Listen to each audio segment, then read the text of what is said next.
अनुज चौधरी पर एफआईआर के आदेश हो गए और एफआईआर के आदेश भी दिए हैं सीजीएम कोर्ट ने।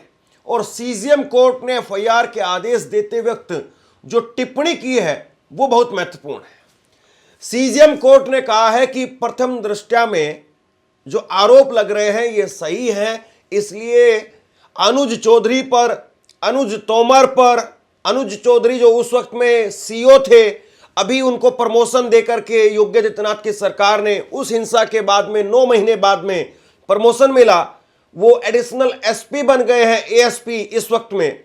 इंस्पेक्टर अनुज चौधरी उनके साथ में दूसरे हैं और इसके अलावा 12 और पुलिसकर्मी और कुछ अज्ञात पुलिसकर्मी भी हैं। सीजीएम कोर्ट ने आदेश दिया है कि इनके खिलाफ एफआईआर दर्ज की जाए। सीजीएम यानी chief judicial magistrate Vibhanshu Sudhir, उनकी अदालत ने यह आदेश दिया है कि इनके ऊपर एफआईआर दर्ज की जाए। और सबसे बड़ी बात, उन्होंने जब यह आदेश दिया तो उस आदेश के अंदर लिखा है कि प्रथम दृष्टया में जो आरोप लग रहे हैं ये काफी गंभीर है, ये उन्होंने लिखा। यानी अदालत इस बात को मान रही है कि हां वाकई बहुत गंभीर मसला है और इस मामले में पुलिस की तरफ से जो कुछ किया गया है उसको लेकर के एफआईआर दर्ज की जानी चाहिए। अब ये मामला क्या है? ये मामला 24 नवंबर 2024 का है। 24 नवंबर 2024 को संभल की शाही जामा मस्जिद, उसके सर्वेक्षण के आदेश आए थे और ये आदेश भी बड़े ही अनोखे अंदाज में आए थे। यानी फटाफट फटाफट फटाफट बुलेट ट्रेन की रफ्तार से जो है काम हुआ था। आदेश आ गए, सुबह सुबह पुलिस वहां पर पहुंच गई सर्वे करने के लिए। और जब पुलिस वहां पर सर्वे करने के लिए पहुंची तो एक बड़ी भारी भीड़ वहां पर जुट गई लोगों की। और लोगों की जो भीड़ जुटी तो वहां पर हालात तनावपूर्ण हो गए और उसके बाद में हंगामा वहां पर जबरदस्त तरीके से हुआ। और इस हंगामे के अंदर 5 लोग मारे गए, 5 लोग, और जिनकी गोली लगने से मौत हुई ये कहा गया। अब इसके बाद में एक व्यक्ति, एक शख्स जिसका नाम है आलम, जिसके पिता का नाम है यामीन। आलम जो है वो उसी मोहल्ले का रहने वाला था, खग्गू सराय अंजुमन मोहल्ला है वो, उसी मोहल्ले का रहने वाला था। और आलम सुबह सुबह पापड़ बेचने के लिए, टोस्ट बेचने के लिए जा रहा था। और इस बीच में जो है उसको गोली लगी, और गोली भी 1-2 नहीं बल्कि 3 गोलियां लगी। और घायल अवस्था के अंदर आलम को उसके घर पर लोग लेकर के आए, यामीन के पास में, उसके पिता के पास में। और उसके पिता ने दर दर की ठोकरें खाई अपने बेटे का इलाज करवाने के लिए। कोई अस्पताल इलाज करने तक के लिए तैयार नहीं था। यानी उस वक्त में माहौल आप समझ सकते हैं कि किस तरह का माहौल था। कोई अस्पताल इलाज करने के लिए तैयार नहीं था। उन्होंने कई जगह पर दर दर की ठोकरें खाते खाते आखिरकार किसी तरीके से अपने बेटे का इलाज करवाया। 3 गोलियां लगी थी उसको, 3 गोलियां बाहर निकलवाई, इलाज करवाया और किसी तरीके से वो बच गया। अब जब आलम बच गया तो आलम के पिता यामीन, उन्होंने ये लड़ाई लड़ने की जो है वो ठानी कि मैं ये लड़ाई लड़ूंगा। और इसमें वकील साहब हैं जिनका नाम है अख्तर हुसैन यामीन के वकील हैं। उन्होंने एक याचिका दाखिल की सीजीएम कोर्ट के अंदर, और सीजीएम कोर्ट में याचिका दाखिल करके कहा कि साहब हमारे लोगों के ऊपर, निहत्थे लोगों के ऊपर गोली चलाने के आदेश वो उस वक्त के सीईओ अनुज चौधरी और बाकी पुलिसकर्मियों की तरफ से आए थे और उस वजह से लोग मारे गए, 5 लोग मारे गए। और उसमें आलम, उसने अपने बयान भी दर्ज करवाए हैं कि वो तो महज अपने पापड़ बेचने के लिए जा रहा था और इस बीच में जो है पुलिस ने गोली चलाने के आदेश दे दिए और वो वहां पर गोली उसको लग गई। अब ये आदेश जो है वो दिए गए थे 6 फरवरी 2025 को। अभी पूरी कहानी में तफसील से आपको बताऊंगा, लेकिन जरा इस बात को समझिए आप। वो कहा जाता है कि जब चक्की पीसती है तो बहुत बारीक पीसती है। जब कानून की चक्की पीसती है तो बहुत बारीक पीसती है, वक्त लगता है, लेकिन जब पीसते हैं तो बड़े बड़े पीसते हैं। अब अनुज चौधरी पर एफआईआर दर्ज करने के आदेश विभांशु सुधीर ने दिए और विभांशु सुधीर ने कहा है कि उनकी अदालत ने कहा है कि भैया इस मामले में ये पुलिस की तरफ से जो है वो कोताही बरती गई है, एक तरीके से ये नहीं होना चाहिए था और ये किया गया है, लिहाजा इनके खिलाफ एफआईआर दर्ज की जाए। अब देखिए, कहा जाता है कि भाई आप जो मर्जी कर लीजिए, लेकिन ये कागज जो है वो हमेशा आपके साथ में चिपका रहेगा।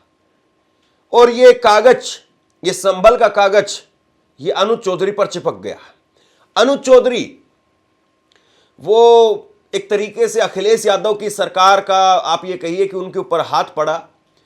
2004 के एथेंस ओलंपिक खेल में उन्होंने भारत की तरफ से जो प्रतिनिधित्व किया, कुश्ती के खेल में जो उन्होंने कई मुकाम हासिल किए, कई अलग अलग प्लेटफॉर्म पर उन्होंने भारत की तरफ से जो खेला और उनको अर्जुन अवार्ड मिला।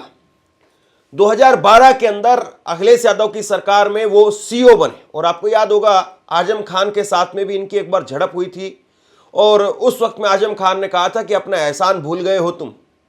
अखिलेश यादव ने तुमको जो है कुर्सी दी, वर्दी दी और तुम आज हमें ही बता रहे हो, हमें ही सिखा रहे हो। तो वो वीडियो भी सामने आई थी। उस वक्त में जो है वो अनुज चौधरी ने कहा था कि हमें किसी के एहसान से जो है वर्दी नहीं मिली है, बल्कि हमने अपने खुद से मेहनत से इस वर्दी को पाया है। अब सबसे बड़ी बात यह है कि अनुज चौधरी जो 2012 में सीईओ बने, 13 साल तक वो इसी पद पर बने रहे थे। लेकिन पिछले 2 साल में, यानी ये 24 नवंबर 2024 को ये घटना हुई, ये गोली लगने की जो है वो घटना हुई और उसके वजह से जो है 5 लोग मारे गए।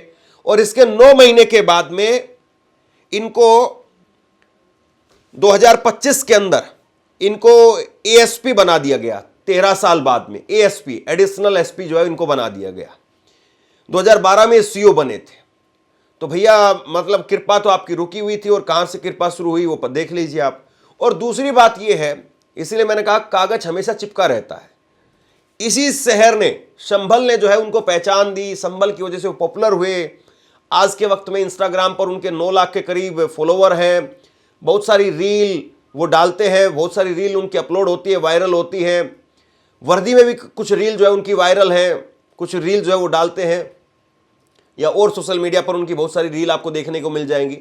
लेकिन अब वही संभल कहीं ऐसा ना हो कि इनकी छुट्टी करवा दे, क्योंकि एफआईआर दर्ज करने के आदेश दे दिए गए और ये सब जानते हैं कि किस तरीके की उनकी भूमिका उस वक्त में थी। उस वक्त में आपने देखा होगा, मैंने उस वक्त में भी लगातार खबरें की थी, विष्णु शंकर जैन जो कि वकील थे और जो शाही जामा मस्जिद जो वहां पर संभल के अंदर है उसको लेकर के केस दायर किया गया था और वो याचिकाकर्ता की तरफ से वकील थे और उन्होंने कहा कि मुगलों के समय पर यह शाही जामा मस्जिद शिव हरिहर मंदिर था और उसको तोड़ करके बनाई गई, लिहाजा इसको फिर से तोड़ करके शिव हरिहर मंदिर जो है फिर से बनाया जाए। ये जो है मोटा मोटी केस था और इसी को लेकर के कि शिव हरिहर मंदिर है या जामा मस्जिद है, यही सर्वे करने के लिए टीम वहां पर गई थी।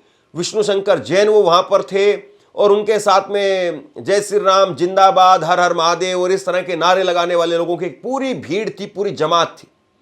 और एक तरीके से आप ये कहिए कि लोगों को पूरी तरह से उकसाया गया, भड़काया गया, बहुत सारी बातें वहां पर निकल करके सामने आई। और फिर उसके बाद में जो है अगले दिन सुबह सुबह 24 नवंबर 2024 को ये कांड हो गया। अब वहां के जो एसपी हैं बिश्नोई, कृष्ण कुमार बिश्नोई, वो क्या कह रहे हैं, वो उन्होंने कहा है इस आदेश के खिलाफ अदालत में अपील की जाएगी। उन्होंने कहा कि संभल हिंसा की जांच में पहले ही न्यायिक जांच यानी जुडिशियल इंक्वायरी हो चुकी है और जिन पुलिसकर्मियों के खिलाफ आदेश दिया गया है उनकी जांच पूरी हो चुकी है। अब यहां पर एसपी कृष्ण कुमार वो कह रहे हैं कि नहीं, ये जो आदेश आया है ये आदेश ही अवैध है, यानी निचली अदालत ने, सीजीएम कोर्ट ने ये आदेश दिया है और ये आदेश ही अवैध है। इस मामले में तो हमने पहले ही जुडिशियल इंक्वायरी करवा दी है और इस मामले में जिन जिन लोगों का नाम लिया गया है वो सारे लोग वो पहले ही पाक साफ साबित हो चुके हैं, उनकी जांच पूरी हो चुकी है, कहीं कुछ नहीं है, हम जाकर के हाई कोर्ट के अंदर इसमें इस आदेश के खिलाफ अपील करेंगे। ये जो है वो एसपी कृष्ण कुमार बिश्नोई की तरफ से कहा गया है। कृष्ण कुमार बिश्नोई वो भी एक तरीके से आप ये कहिए कि सोशल मीडिया में हर जगह पर पॉपुलर रहने की या बने रहने की शायद कोशिश भी करते हैं। कभी जो है वो कहते हैं कि पत्थरबाजी में जितने पत्थर वहां पर बरामद किए गए उससे पुलिस चौकी बनाएंगे, बहुत सारी बातें जो है इनके निकल करके सामने आती है। तो ये मामला कुल मिलाकर के उस वक्त में भी बहुत इस मामले ने तुल पकड़ा था और एक बार फिर से ये मामला चर्चा में है अनुज चौधरी फिलहाल उनको एडिशनल एसपी बना दिया गया है और फिरोजाबाद में उनकी तैनाती है। लेकिन इस मामले में अगर एफआईआर दर्ज होती है तो निश्चित तौर पर उनके ऊपर जो है वो एक तरीके से गाज गिरेगी। अनुज चौधरी वो बहुत सारे विवादित बयानों को लेकर के चर्चा में रहे। उनका एक बयान आपको याद होगा जब उन्होंने कहा था कि होली तो एक बार आती है, जुम्मा 52 बार आता है, अगर किसी को दिक्कत है, किसी को रंग खेलने से दिक्कत है तो अपने घर में रहो, इस तरह के बयान दिए। मेरा सीधा साफ ये है, होली का दिन है, जुम्मा साल में 52 बार आता है, होली साल में एक बार आती है। तो मुस्लिम समुदाय के लोगों को यदि किसी को लगता है भाई आपको होली के रंग से आपका धर्म भ्रष्ट हो जाएगा या जो भी है, तो वो उस दिन ना निकले, घर से ना निकले। और यदि निकले तो उसका इतना बड़ा दिल होना चाहिए, वो दिल होना चाहिए कि भाई सब एक जैसे हैं, रंग तो रंग है। जिस तरह पूरे साल इंतजार करता है मुस्लिम पक्ष ईद का, इसी तरह से होली का भी इंतजार हिंदू पक्ष करता है। होली रंग डाल के, मिठाई खिला के, बुरा न मानो होली, इस तरह से मनाई जाती है। और ईद में भी लोग सेवैयाँ बनाते हैं, गले मिलते हैं, एक दूसरे के यहाँ जाते हैं, आते हैं, तो सेम उसी तरह का त्यौहार है। तो आप दोनों पक्षों के लिए, हिंदू और मुस्लिम, आप एक दूसरे का सम्मान करें और अनावश्यक किसी पे यदि कोई निकल रहा है उस पर रंग ना डालें। ये हिंदू पक्ष के लिए भी हमने भाई यदि कोई उससे बच रहा है तो उस पर भी रंग ना आप डालें। और यदि उस दिन होली का दिन है, सबसे बड़ी बात, वो जिसको लगता है कि रंग का वो बुरा मानेगा, तो उस दिन किसी भी हालत में अपने घर से ना निकले, अपने घर में रहे, एक दिन घर में रहे, तो उसमें शांति भी बनी रहेगी और एक मैसेज भी अच्छा रहेगा। तो बाकी सबके लिए प्रशासन, खासकर संभल में, हम कोई भी इस तरह की लापरवाही किसी भी पक्ष की बर्दाश्त नहीं करेंगे। और यदि कोई शांति व्यवस्था भंग करेगा तो उस पर सख्त कार्रवाई होगी, मजबूती से। अब इस मामले के अंदर अनुज चौधरी वो फंसते हुए नजर आ रहे हैं। अनुज चौधरी ने जिस तरीके से अपनी पॉपुलैरिटी हासिल की, अगर उनके खिलाफ एफआईआर दर्ज हो गई या उनकी कुर्सी जो है वो जाती है, हालांकि अभी बहुत लंबा जो है वो इसमें प्रक्रिया है और इतना आसान भी नहीं है, लेकिन एक तरीके से दाग तो उनकी वर्दी पर लग गया है, ये बात तो सही है। और कोई वजह नहीं थी, जिस प्रकार से उन्होंने जो इतने सारे काम किए पद पर रहते हुए, जुम्मा, होली, इस तरह की कोई वजह नहीं थी जिस प्रकार की बातें उन्होंने कही। पुलिस का हमेशा से काम रहा है, पुलिस हमेशा से शांति कमेटी या पीस कमेटी बना करके लोगों के बीच में जाती है, बात कहती है, लेकिन जिस प्रकार से उन्होंने जो बातें कही थी वो वायरल होने लगी। और उस वक्त में आपको याद होगा आईपीएस अमिताभ ठाकुर, उन्होंने भी कहा था कि ये अपने पद पर रहते हुए वर्दी में रह करके इस तरह के सांप्रदायिक बयान दे रहे हैं, इनके खिलाफ मुकदमा दर्ज होना चाहिए, लेकिन हुआ नहीं।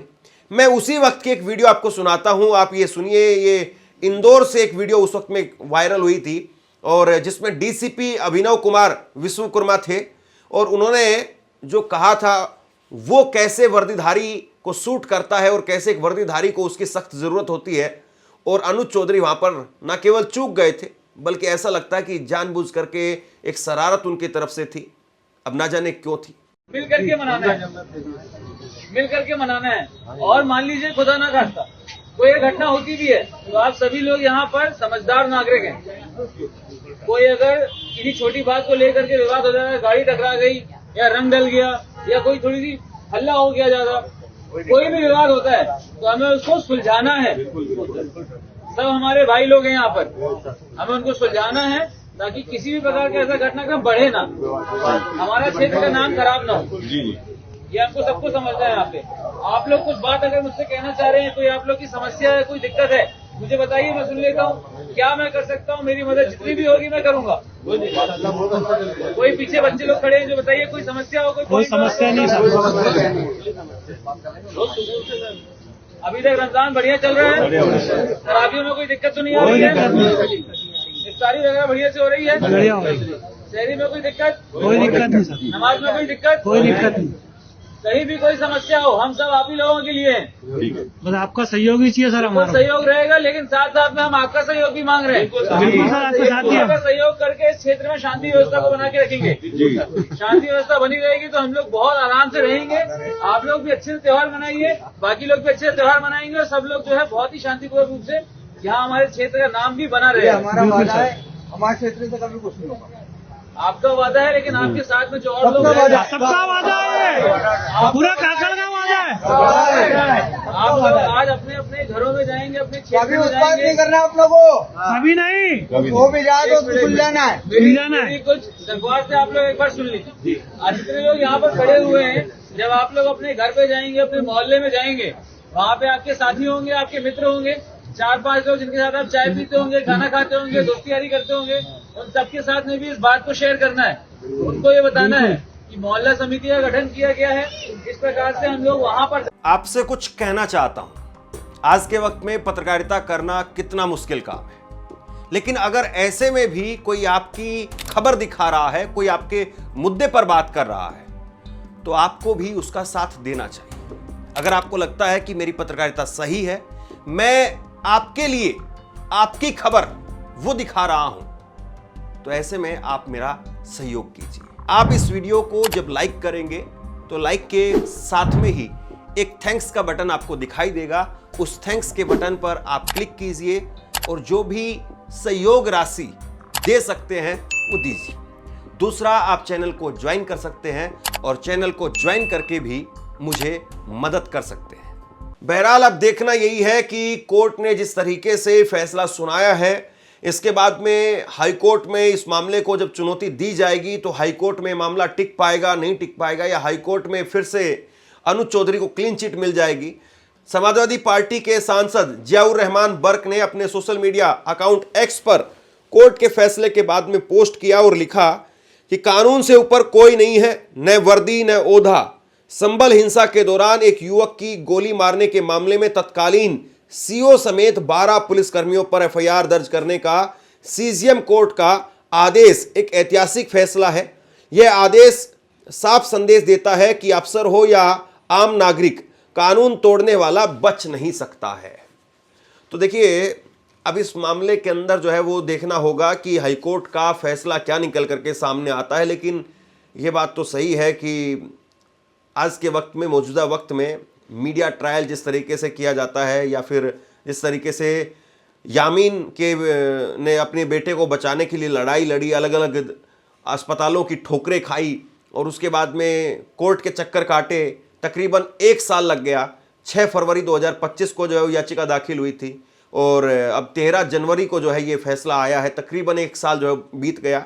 अब इस मामले में देखते हैं कि हाईकोर्ट क्या कुछ फैसला सुनाता है। बहरहाल सीओ अनुज चौधरी के मामले को लेकर के अब वो एएसपी बन गए हैं।